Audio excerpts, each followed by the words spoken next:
When you purchase the Axkid Move, in the box you will receive the car seat itself, a set of tether straps and the side impact block, also known as the ASIP.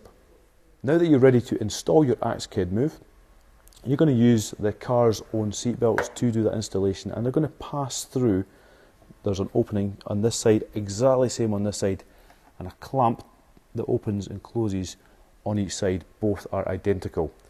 So I'm effectively standing outside the car because the seatbelt comes from this high point, and I'm just going to take plenty belt out and get both bits of belt together here and pass the buckle in an upward direction from the door side through across the lap area, open up this clamp here and pass the buckle back through the opening here, through the corridor of the clamp, and plug it in. I'll take all the slack out, push the seat down a little bit, make sure the slack is all gone, and then just pull that through and we're nice and firm. So keeping the tension in the belt, you want to close this blue clamp, making sure that the belt doesn't have any creases in it or twists. And we're now closed on both parts of the seatbelt on the buckle side. On the door side, you're going to close only on the lower part of belt. So on this side, where I am right now, I'm only closing the clamp, on one section of seatbelt. And that is the seatbelt portion of the Axkid Move installation done. To the rear of the seat, you're going to install the Axkid Move with tether straps. And where I'm kneeling right now, I'm kneeling where you would have a front seat, driver seat or passenger seat. And what I've made this item up to represent is a runner that the seat here would slide back and forward on.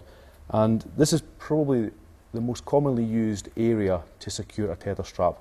So I'm going to just pass the tether strap under the runner, and the Axkid Move tether straps have got a loop on the end like that there, and the metal end here I'm going to pass now that is underneath the runner. I'm going to pass that through that loop and pull tightly to create that resistance there at the end of the car's runner.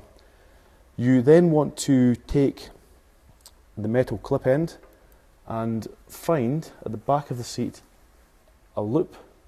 You might need to undo poppers on some of the seats. There's actually a cutout now on the fabric, but you're going to come up, clip that on like that, and then pull the tension out of the tether like that.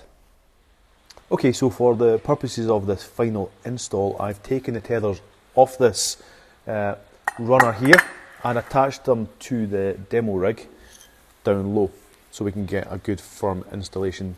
I'm going to just come up and hook on one side, take a bit of slack out, come up exactly the same on the other side, take a bit of slack out, and then do a final pull here.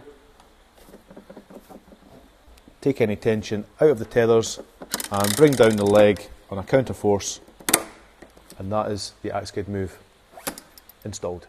One of the most commonly asked questions around extended rear facing seats is related to tethers. So we put together a tether guide that you can access on this product page that will hopefully answer any of these questions.